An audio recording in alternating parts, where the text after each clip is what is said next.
Salut la famille, bienvenue sur Jackson 100%. Aujourd'hui, on va parler d'un sujet très important, la protection de votre vie privée. Vous ne le savez peut-être pas, mais votre téléphone collecte beaucoup d'informations personnelles, parfois même sans que vous vous en rendiez compte.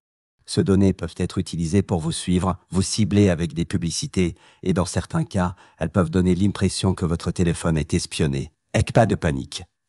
Dans cette vidéo, je vais vous montrer pas à pas quelques options à désactiver sur votre téléphone pour limiter ce suivi et renforcer votre confidentialité. Alors, restez bien jusqu'à la fin, car je vais tout vous expliquer en détail. Étape 1, ouvrir les paramètres Google. Pour commencer, allez dans Paramètres de votre téléphone. Descendez tout en bas et cliquez sur Google. Vous allez voir une section appelée Tous les services. Cliquez dessus, mais ici, on trouve beaucoup de réglages liés à la collecte de données, et c'est là qu'on va intervenir. Étape 2, gérer l'identifiant publicitaire. Faites défiler vers le bas et cherchez Annonces. La première chose à faire, c'est de cliquer sur Réinitialiser l'identifiant publicitaire. Une fenêtre va apparaître, cliquez sur Confirmer. Cela génère un nouvel identifiant et coupe le suivi basé sur l'ancien. Ensuite, revenez en arrière et choisissez Supprimer l'identifiant publicitaire. Cliquez sur Supprimer. À partir de là, les applications ne pourront plus utiliser cet identifiant unique pour vous suivre à travers vos activités. C'est une étape très importante, car la majorité des publicités ciblées utilisent ce système pour savoir ce que vous faites sur votre téléphone. Étape 3, désactiver la personnalisation des données partagées. Toujours dans les services Google, cherchez Personnaliser avec les données partagées. Ici, vous verrez plusieurs options comme Gmail, Contacts, Appareils, Support externe, se désactiver les unes par une. Pourquoi? Parce que ces options permettent à Google d'utiliser vos mails, vos contacts et même vos données d'appareil pour vous profiler et vous proposer du contenu personnalisé.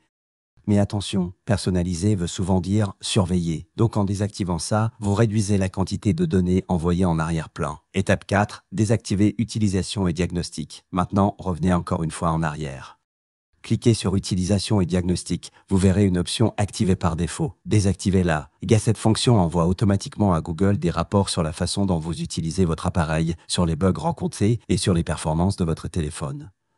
Ça peut sembler utile, mais en réalité, cela donne à Google encore plus d'informations sur vos habitudes quotidiennes. Pourquoi ces réglages sont importants?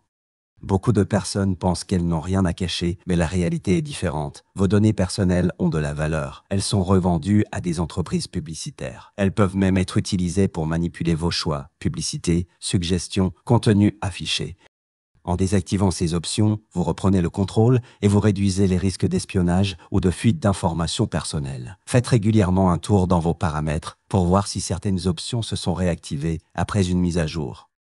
Installez uniquement les applications dont vous avez vraiment besoin. Vérifiez aussi les autorisations des applications micro, localisation, caméra. Voilà, vous savez maintenant comment désactiver ces options d'espionnage cachées dans votre téléphone. Avec ces réglages simples, vous gagnez en confidentialité et en sécurité. Si vous avez trouvé cette vidéo utile, mettez un gros like. Abonnez-vous à la chaîne Jackson 100% et activez la cloche pour recevoir toutes mes prochaines astuces sur la technologie et la sécurité mobile. Et dites-moi en commentaire, avez-vous déjà eu l'impression que votre téléphone vous écoute ou vous espionne?